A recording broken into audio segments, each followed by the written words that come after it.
सबको जय मसीह की। परमेश्वर के नाम की महिमा हो। आज हम देखेंगे लूका रचित सुसमाचार और उसका 19वां अध्याय। और इस अध्याय में हम देखेंगे चुंगी लेने वाला जक्कई, 10 मोहरों का दृष्टांत और यरूशलेम में विजय प्रवेश।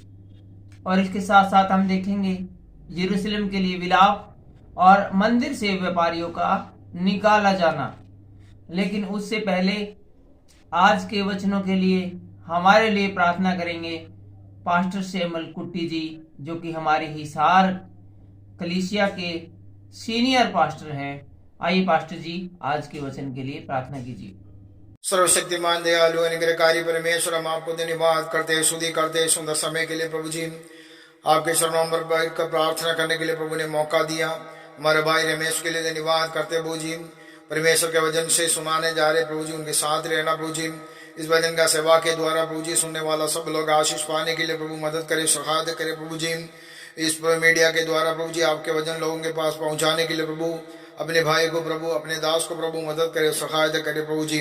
इस सेवा को प्रभु आपके हाथों में सौंपता प्रभु जी। आप जो चाहते प्रभु जी उनके द्वारा प्रभु आपके नाम की महिमा होने के लिए प्रभु मदद करें। प्रार्थना सुना इसलिए धन्यवाद करते हैं, यीशु मसीह का नाम से मांगते हैं, आमीन। थैंक यू पास्टर जी। तो आइए शुरू करते हैं लूका रचित सुसमाचार और उसका 19वां अध्याय और देखते हैं इसकी पहली आयत। और यहाँ पर सबसे पहले जिक्र है चुंगी लेने वाले जक्कई का। बहुत ही मशहूर बाइबल की एक क्या बोलते हैं दृष्टांत है, और बाइबल पढ़ने वाले सब लोग जक्कई के बारे में जानते हैं। तो आइए हम भी इसको एक बार फिर से रिफ्रेशिंग कर लेते हैं अपने दिमाग में, क्योंकि हम अक्सर हमें नाम याद रहता है लेकिन वो घटना है वो हम भूल जाते हैं। और वैसे भी परमेश्वर का वचन पढ़ने से हमें बड़ी आशीष और बड़ी बरकतें हैं, वो तुरंत और आने वाले समय में हमें लगातार मिलती रहती है। क्योंकि हमने पीछे देखा कि पतरस ने कहा था यीशु से कि हे प्रभु, हम तो अपना सब कुछ छोड़कर आपके पीछे हो लिए हैं, तो हमें क्या मिलेगा।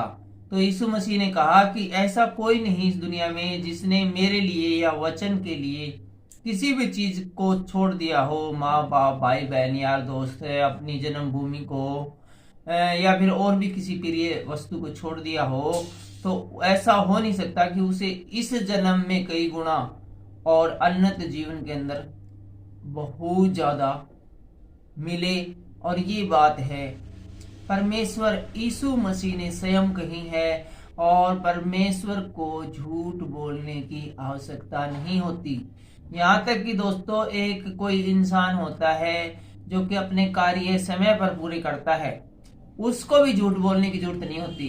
क्योंकि उसे क्या जरूरत है झूठ बोलने की, वो अपना काम करता है, खाता है, कमाता है, क्यों झूठ बोले हो। झूठ तो वहां बोलनी चाहिए जहां इंसान की जान जाती हो या उसकी जान जाने पर आती हो यहाँ पर, या फिर वो कहीं बुरी तरह फंसता हो तो झूठ बोलनी चाहिए। ये तो मजबूरी हो गई। लेकिन नॉर्मल जिंदगी में कोई झूठ क्यों बोलेगा। क्या मैं किसी से कह सकता हूँ कि मैं तेरा एक बंगला बनवा दूंगा, अरे इधर आ यार, कहाँ घूम रहा है तू, मेरे साथ आ, मैं तुझे नई कार दिला दूंगा, अरे नया बाइक मैं दिलवा दूंगा अपनी तरफ से। तो क्या मैं ऐसा बोलूंगा तो क्या सामने वाला समझ नहीं जाएगा कि ये झूठ बोल रहा है। खुद साइकिल पे चल रहा, कहाँ से मुझे कार दिला देगा, बाइक दिला देगा, या खुद तो किराए के मकान में रहता है, कहाँ से बंगला दिला देगा। तो इस प्रकार के पहली बात तो झूठ चलते ही नहीं है, और दूसरी बात किसी को बोलने की ही जरूरत नहीं है। तो जब एक आम आदमी झूठ नहीं बोलता तो परमेश्वर जिसके कहने मात्र से ही सब कुछ हो जाता है, और सारी दुनिया जिसके इर्द गिर्द घूमती है, और हवा और पानी और बरसात जिसका कहना मानती है। यीशु मसीह ने तूफान से कहा रुक, और वो समुद्र में रुक गया और सब चेले हैरान थे। तो इतना महान और इतना पावरफुल और इतना शक्तिशाली परमेश्वर है, वो कभी झूठ क्यों बोलेगा। और उसको बताओ क्या मिलेगा। यदि मान लो 1 सेकंड के लिए बोल दिया, वो मेरे को खुश करने के लिए हमने झूठ बोल दिया, तो उसको क्या मिलेगा। क्या जरूरत है परमेश्वर को भाई मेरी, खाना उसको चाहिए नहीं, पीना उसको चाहिए नहीं, ठीक है, ये भूखे वगैरह ये तो सब इंसान को लगती है, सारे इस शरीर की आवश्यकताएं हैं। जैसे कि तेल डलता है, डीजल डलता है, पेट्रोल डलता है, ये तो कार गाड़ियों इनमें डलता है। अब साइकिल में थोड़ा ही डीजल पेट्रोल डलेगा, या फिर जो घोड़ा गाड़ी में थोड़ा ही डीजल पेट्रोल डलेगा। ये तो जो जिसमें इंजन है इस प्रकार का लगा होता है उसी में डलेगा। तो यीशु मसीह को कोई जरूरत नहीं है कि वो झूठ बोले। इस कहने का मतलब यही है कि परमेश्वर झूठ नहीं बोलता है। और कहने का ये भी मतलब था कि इस बाइबल में लिखा हुआ सब कुछ सही है और कोई भी एक भी वर्ड है वो झूठा नहीं हो सकता, इसलिए सब कुछ सत्य है। तो हमें विश्वास करना चाहिए कि हम जो मांगेंगे वो मिलेगा। और यकीन मानिए हम मुद्दे से नहीं भटक रहे हैं और हम चुंगी लेने वाले जक्कई के बारे में ही बात कर रहे हैं और करने वाले हैं। ये सब कहने का मतलब इतना सा था कि प्रार्थना में हम विश्वास में आगे बढ़े। विश्वास को हमें भूलना नहीं है, क्योंकि सारी बाइबल का आधार ही विश्वास है। हमने पीछे देखा था 18वें अध्याय में, जहां पर की जिक्र मिलता है अधर्मी न्यायाधीश और विधवा का। तो यहाँ पर पहली लाइन में कहते हैं यीशु मसीह कि प्रार्थना करना और हियाव न छोड़ना। प्रार्थना करना और हियाव न छोड़ना, ठीक है। तो हमें हियाव नहीं छोड़ना है। या तो आप भूल जाओ कि बाइबल कोई चीज है, कुछ इसमें लिखा है नहीं लिखा है, और यदि आप बाइबल पे विश्वास करते हो तो यकीनन उसमें लिखी बातों पर विश्वास करते हो, और यदि उसमें लिखी बातों पर विश्वास करते हो तो तुम्हें यह भी विश्वास करना है कि जिस परमेश्वर की हम स्तुति आराधना करते हैं, जो परमेश्वर आज है, आने वाले कल में भी वही परमेश्वर रहेगा। और पीछे जहां से बाइबल की जर्नी स्टार्ट होती है वहां से वही परमेश्वर है। अर्थात परमेश्वर था, परमेश्वर है और परमेश्वर हमेशा रहेगा। जो परमेश्वर जितना बलशाली आज है उतना ही कल था और उतना ही रहेगा। जो परमेश्वर इब्राहिम इसहाक को सब कुछ दे सकता है, वो हमें जो हमारी डिमांड बिल्कुल छोटी सी है क्यों न देगा। 100 साल की उम्र में वो अब्राहम को बच्चा दे सकता है, तो हमें 50 साल की उम्र में क्यों नहीं दे सकता। दे सकता है। उसके लिए कोई भी चीज ऐसी नहीं है जिसको वो पूरी न कर सके, और वो भी सिर्फ एक इंसान के लिए। इंसान की सारी आवश्यकताओं को परमेश्वर भली भांति जानते हैं। तो आइए, ऑलरेडी है वो हमारा जो ये अध्याय है ये काफी लंबा हो चुका है। एक बार फिर से याद दिलाता चलूं कि आज हम पढ़ रहे हैं लूका रचित सुसमाचार उसका 19वां अध्याय, और इसकी शुरुआत होती है चुंगी लेने वाले जक्कई से। वह यरीहो में प्रवेश करने जा रहा था। वहां जक्कई नामक एक मनुष्य था जो चुंगी लेने वालों का सरदार था और धनी था। तो यहाँ पर चुंगी लेने वाला नहीं बल्कि चुंगी लेने वाले के सरदार है, उनका जो हेड है, चुंगी लेने वालों का जो बॉस है, जिसका नाम जक्कई है, जो कि यरीहो सिटी में रहता है, उसका जिक्र है। वह यीशु को देखना चाहता था कि वह कौन है। कई दिनों से उसने यीशु के बारे में बहुत चर्चाएं सुन रखी थी। बहुत उसके जो कर्मचारी थे वो यीशु के बारे में बताते थे, यीशु ये करता है, यीशु वो करता है। यीशु ने बड़े बड़े चमत्कार किए, उसने अंधों को ठीक कर दिए। काफी दिनों से उसके दिमाग में था, दिल में था कि वो यीशु को देखूं कि कौन है वो, भाई इतना मशहूर हो रखा है, ऐसी कौन सी बात हो गई। परंतु भीड़ के कारण देख न सकता था क्योंकि वह नाटा था। भाई इसका वो बॉस तो था चुंगी लेने वालों का, लेकिन इसकी प्रॉब्लम ये थी कि इसकी हाइट बहुत कम थी, नाटा था, मदरा था। इस कारण यदि वो भीड़ में खड़े होके देखता तो उसको यीशु मसीह दिखाई नहीं दे सकता था। तब उसको देखने के लिए वह आगे दौड़कर एक गूगल के पेड़ पर चढ़ गया, क्योंकि उसी मार्ग से जाने वाला था। तो वो बड़ा दिमागदार आदमी था, बड़ा माइंडेड खोपड़ी थी। उसने सोचा कि ऐसे तो मैं देख नहीं पाऊंगा यीशु को। तो वो भीड़ से आगे निकलकर जिस मार्ग से यीशु गुजरने वाला था उसी मार्ग पर एक गूगल का पेड़ खड़ा था, उसके ऊपर चढ़ गया और वहां पर बैठ गया। जब यीशु उस जगह पहुंचा तो ऊपर दृष्टि करके उससे कहा, हे जक्कई, झट उतरा, क्योंकि आज मुझे तेरे घर में रहना अवश्य है। तो जकई है वो आगे जाकर है गूगल के पेड़ पर बैठ जाता है ताकि यीशु मसीह यहाँ से जाएगा तो मैं यीशु मसीह को देख लूंगा। लेकिन जैसे ही यीशु मसीह है वो उस पेड़ के नीचे आए और ऊपर जकई की तरफ देखकर कहा कि हे जकई नीचे आ, क्योंकि आज मुझे तेरे घर पर ही ठहरना है, तेरे घर पे खाना खाना है। वह तुरंत उतरकर आनंद से उसे अपने घर ले गया। यहाँ पर ये बड़ी मुझे बात अच्छी लगती है बाइबल की कि यहाँ पर जगह जगह एक बात लिखी है, वह तुरंत उतरकर आनंद से अपने साथ घर ले गया। आनंद आ गया, कहते हैं ना मजा आ गया भाई। अब और कुछ कहते हैं यार मजा नहीं है। एक एग्जाम्पल देता हूँ, एक आदमी ने 20 लाख रुपए लेकर अपनी लड़की की शादी करी, खर्चा कराया, फिर भी कह रहा यार खास मजा नहीं आया यार। वो दूसरी तरफ 2 लाख लगा के एक ने करी, वो कह रहा यार मजा आ गया, 2 लाख रुपए में सब कुछ पूरा हो गया, अच्छी तरह से हो गया, कोई टेंशन नहीं, कोई परेशानी नहीं। तो ये कब आनंद कब आता है किसी को कोई पता नहीं है। तो लेकिन जब जब हमने देखा कि कोई परमेश्वर का कार्य करके लौटा, पीछे हमने देखा था कि 70 चेले जब परमेश्वर का कार्य कर कर लौटे, वचन प्रचार से लौटे, तो वे आनंद के साथ लौटे। इसी प्रकार से जब यीशु ने जकई को पुकारा और कहा कि मैं तेरे घर चलूंगा तेरे साथ, तो वो आनंद से बड़े ही बिल्कुल ही आत्म विभोर होकर सारी चिंताओं से मुक्त होकर वो जो है उसको अपने घर ले गया। यीशु मसीह को खुशी खुशी ले गया।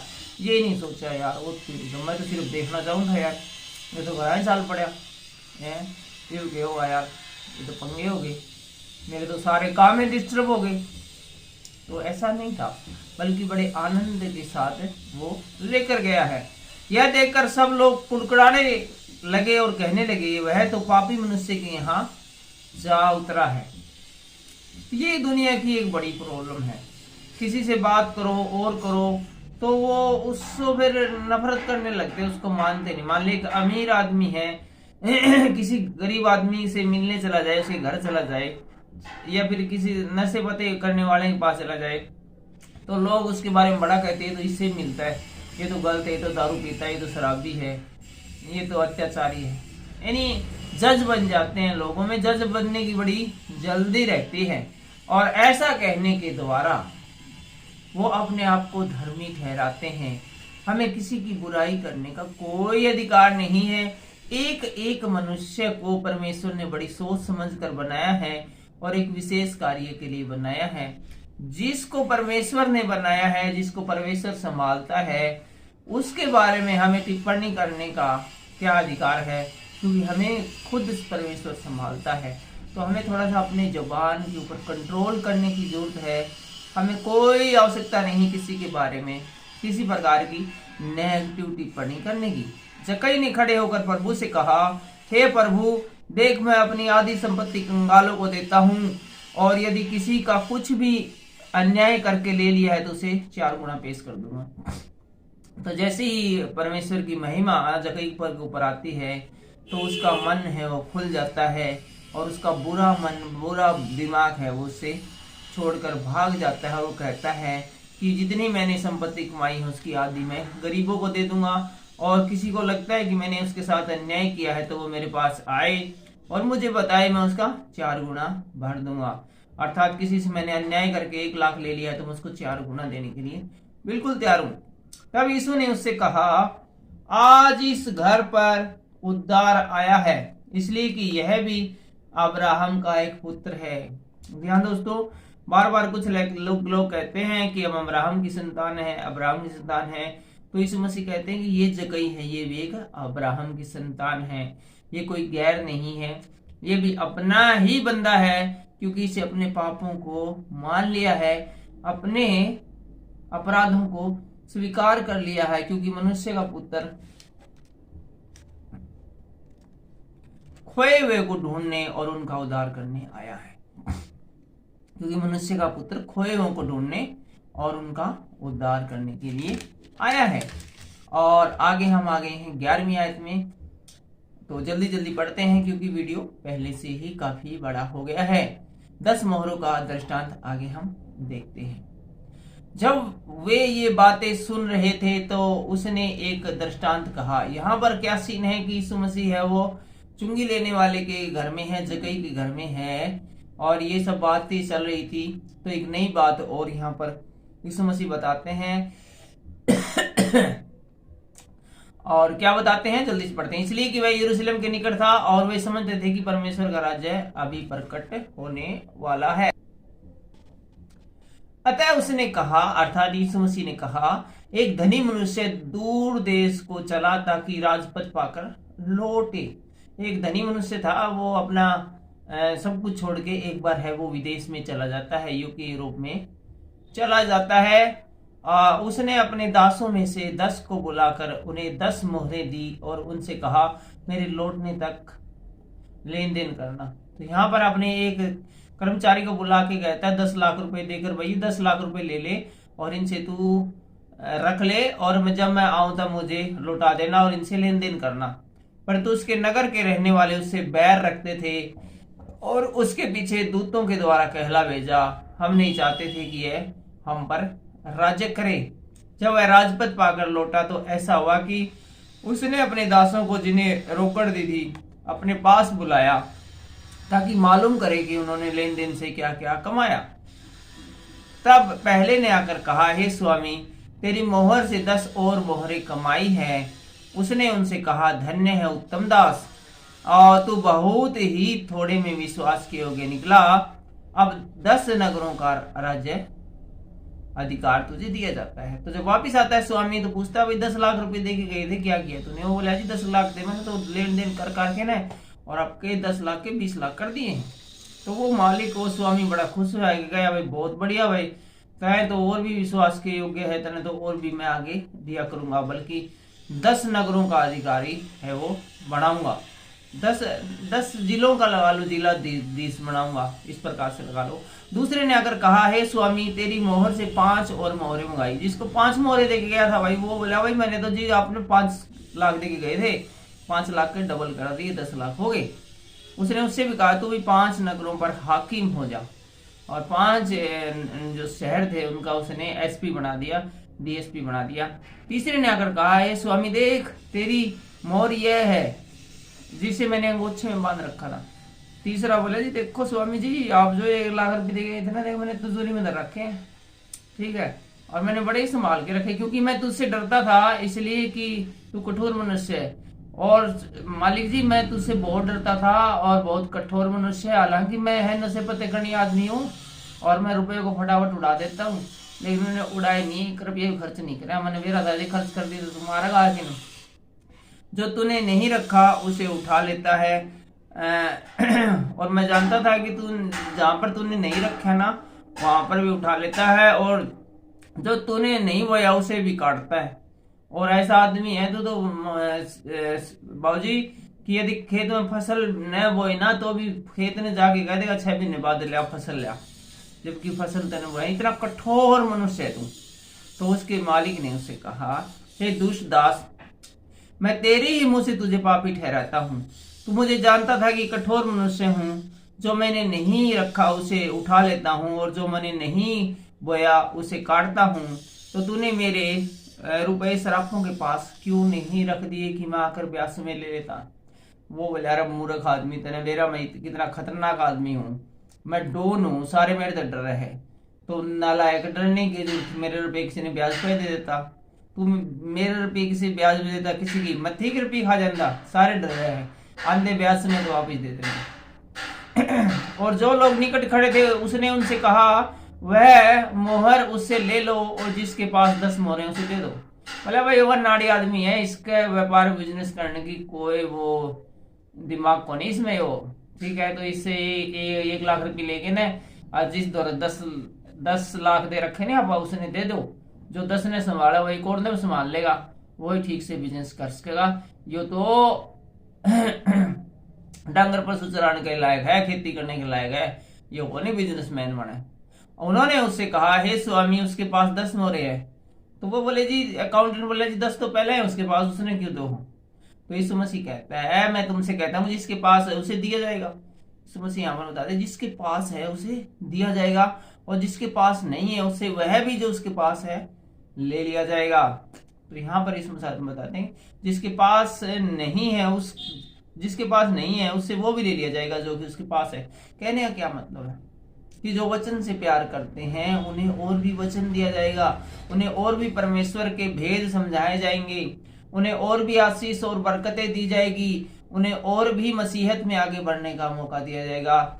लेकिन जिन लोगों के पास नहीं है, अर्थात जो कभी कभार चर्च जाए, पास्टर जी नमस्कार, पास्टर जी जय मसीह कर ली, कहीं मिले तो जय मसीह की बाई कर ली, थोड़ी देर कोई वचन पढ़ने लग जाए तो 2 मिनट देखेंगे, थोड़ी देर में फिर बोर होकर निर्णय करने लगेंगे, उनका ना वचन में ध्यान है ना और कहीं ध्यान है।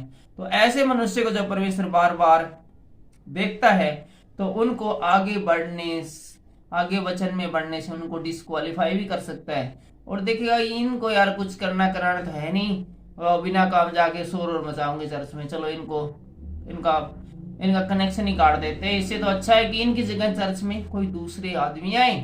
सपोज करो एक चर्च में 100 आदमी आते हैं, उसमें से 10 आदमी है वे किसी काम के नहीं है, तो उनके आने से चर्च का खर्चा ही बढ़ता है और शोर शराबा और अलग से होता है, भीड़ अलग से इकट्ठी होती है।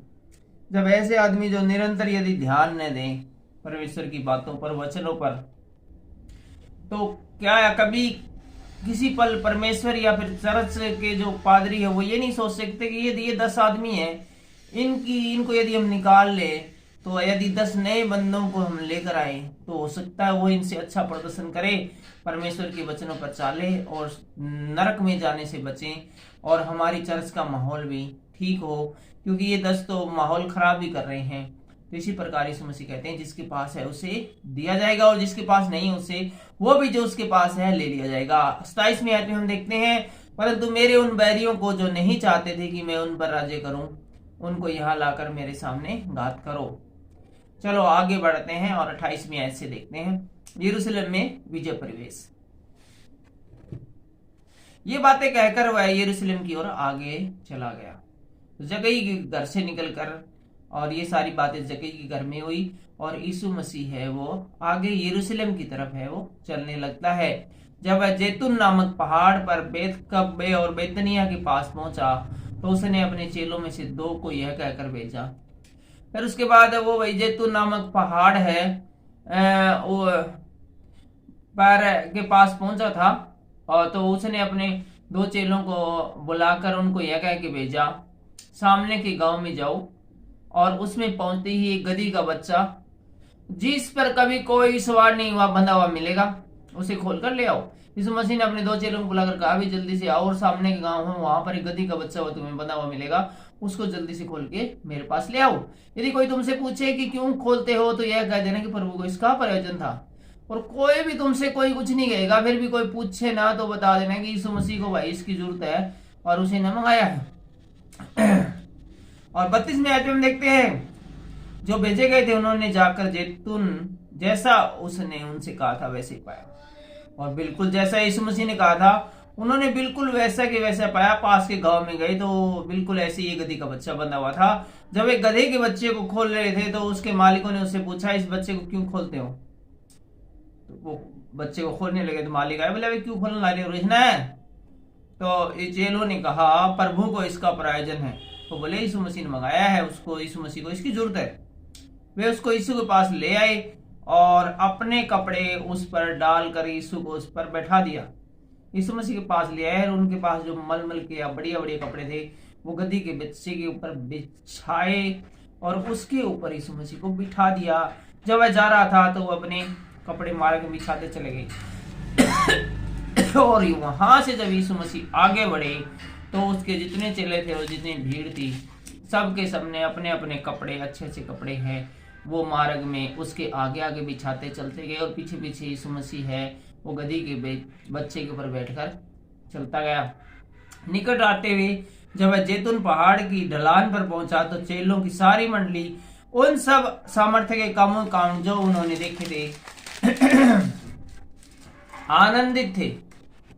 आनंदित होकर बड़े शब्द से परमेश्वर की स्तुति करने लगे। तो रास्ते में उनके चेलों ने जो आज तक सामर्थ्य काम देखे थे और उनसे आनंदित होकर बड़े परमेश्वर की अर्थात यहोवा परमेश्वर की स्तुति आराधना करने लगे और कहने लगे। 38 लाइन में लिखा है, धन्य है वह राजा जो प्रभु के नाम से आता है, और स्वर्ग में शांति और आकाश मंडल में महिमा हो। और 39वीं लाइन में लिखा है, तब भीड़ में से कुछ फरीसी उससे कहने लगे, हे गुरु, अपने चेलों को डांट। तो यीशु ने उत्तर दिया, मैं तुमसे कहता हूं कि यदि ये चुप रहे तो पत्थर चिल्ला उठेंगे। जी हाँ दोस्तों, बड़ी इंपॉर्टेंट बात है, हल्के में बिल्कुल मत लेना। हमने देखा कि जब 38वीं लाइन में जब चेले हैं वो आनंदित होकर बड़े शब्द से परमेश्वर की स्तुति करने लगे। किस प्रकार से? धन्य है वह राजा जो प्रभु के नाम से आता है, स्वर्ग में शांति और आकाश मंडल में महिमा हो। जब इस प्रकार के वे नारे लगाने लगे तो कुछ फरीसी बोले, रोक लो इन्होंने यीशु मसीह जी, इन्होंने चुप करा लो अपने चेला ने, इन्होंने तो हंगामा खड़ा कर दिया। तो यीशु मसीह कहते हैं, यदि ये चुप रहे तो पत्थर चिल्ला उठेंगे। अर्थात परमेश्वर चाहे तो अपनी महिमा पत्थरों से भी करा सकते हैं। पत्थरों में जो कि निर्जीव है एक स्थान पर पड़े रहते हैं और बस निर्जीव है, उनके अंदर प्राण है ही नहीं, वो कोई एक्टिविटी कर नहीं सकते, उनके अंदर भी प्राण डालकर अपनी महिमा, अपनी स्तुति आराधना करा सकते हैं। इतनी शक्तिशाली, इतनी पावरफुल परमेश्वर है। तो सोचो हम किस परमेश्वर के सम्मुख खड़े हैं। तो आइए 41वीं आयत देखते हैं। इसका शीर्षक है यरूशलेम के लिए विलाप। जब वह निकट आया तो नगर को देखकर उस पर रोया। यीशु मसीह है वो यरूशलेम नगर के पास आकर यरूशलेम की ओर देखा और रोने लगा और कहा, क्या ही भला होता कि तू ही इसी दिन में कुशल की बातें जानता, पर तो वे तेरी आंखों से छिप गई है। क्योंकि वे दिन तुझ पर आएंगे कि तेरे बैरी मोर्चा बांधकर तुझे घेर लेंगे और चारों ओर से तुझे दबाएंगे, और तुझे और तेरे बालकों को जो तुझ में है मिट्टी में मिलाएंगे, और तुझ में पत्थर पर पत्थर भी न छोड़ेंगे, क्योंकि तूने उस अवसर को जब तुझ पर कृपा दृष्टि की गई नहीं पहचाना। तो यहाँ पर जो कहने का मतलब है 41 से 44वीं लाइन में, इसका मतलब यही है कि यरूशलेम में बड़े बड़े चमत्कार हुए, यीशु मसीह रहा, उसने कितने सारे दृष्टांत कहे, लेकिन उन लोगों ने उसके ऊपर कान न लगाया। उसी के बारे में यीशु मसीह यहाँ बताते हैं, और इसको देखकर रोया कि जिस नगर में मैं रहा हूं, जो उसी नगर का जब परमेश्वर का न्याय किया जाएगा तो इसका विनाश किया जाएगा, क्योंकि तुम लोगों ने मेरी बातों को मनन नहीं किया, उन पर कान नहीं लगाया, ध्यान नहीं लगाया। वरना आज जो सबसे ज्यादा जो मसीहियत होती वो यहीं पर होती, और यहाँ के लोग पूरी दुनिया में जाकर लोगों को मेरे बारे में, परमेश्वर के बारे में बताते। और आगे हम देखते हैं, इस अध्याय के हम अंतिम पड़ाव में आ गए हैं, और 45वीं लाइन में लिखा है, मंदिर से व्यापारियों का निकाला जाना। जब वह मंदिर में जाकर बेचने वालों को बाहर निकालने लगा, और तब वह मंदिर में जाकर बेचने वालों को बाहर निकालने लगा और उनसे कहा, लिखा है मेरा घर प्रार्थना घर होगा, परंतु तुमने इसे डाकुओं की खोह बना दिया है। तो यहाँ पर जब यीशु मसीह चर्च में जाते हैं तो वहां पर बहुत सारे स्टॉल लगी है, खाने पीने की, खिलौनों की, किताबें बेचने वालों की, फूल बेचने वालों की, मोमबत्ती बेचने वालों की, पता नहीं कितनी सारी। वो एक बड़े मंदिर में गया था, वहां पर चारों ओर दुकानें ही दुकानें, स्टॉल ही स्टॉल थी। तो यीशु मसीह ने उन सब दुकानों को बंद करा दिया, उन ठेले वालों को भगा दिया और कहा कि लिखा है मेरा घर प्रार्थना घर कहलाओगा, लेकिन तूने उसे है वो मार्केट प्लेस बना दिया है और मॉल बना दिया एक प्रकार से। और 47वीं आयत में लिखा है, 47वीं आयत में, वह प्रतिदिन मंदिर में उपदेश करता था और प्रधान याजक और शास्त्री और लोगों के सम्मुख उसे नष्ट करने का अवसर ढूंढते थे, और हर रोज जाकर वो मंदिरों में है वो उपदेश करता था। लेकिन जो उसके विरोधी थे, प्रधान है, शास्त्री और याजक और फरीसी वगैरह, वो उसको नष्ट करने का, बर्बाद करने का, मार देने का अवसर हमेशा ढूंढते रहते थे यीशु मसीह को, परंतु कोई उपाय न निकाल सके कि वह किस प्रकार करे, क्योंकि वह सब लोग उसकी बड़ी चाह से सुनते थे। अब ये लोगों की बड़ी भीड़ यीशु मसीह के पास होते थे और सब लोग यीशु मसीह से प्यार करते थे, और बड़े आनंद से उसको सुनते थे। इस कारण उन लोगों को जो उसके बैरी थे उसको मौका ना मिला कि यीशु मसीह को घात करे तो कैसे करें। आज के पर्टिकुलर वीडियो में बस इतना ही। अगले वीडियो में हम देखेंगे लूका रचित सुसमाचार उसका 20वां अध्याय, और 20वें अध्याय में हम देखेंगे यीशु के अधिकार का प्रश्न, दुष्ट किसानों का दृष्टांत, कैसर को कर देना, पुनरुत्थान और विवाह, और मसीह किसका पुत्र है ये भी हम देखेंगे, और शास्त्रियों से सावधान रहने के बारे में भी हम देखेंगे। लेकिन फिलहाल के लिए इतना ही। वीडियो आपको अच्छा लगा हो तो आप लाइक कर सकते हैं, कमेंट करके हमें अपनी राय जरूर बताएं कि आपको ये वीडियो कैसा लगा। अपने मित्रों तक भी इस वीडियो को पहुंचाने के लिए आप इस वीडियो को शेयर कर सकते हैं। आज की इन वचनों के द्वारा परमेश्वर आपको शांति दे, विश्राम दे। सबको जय मसीह की, जय हिंद।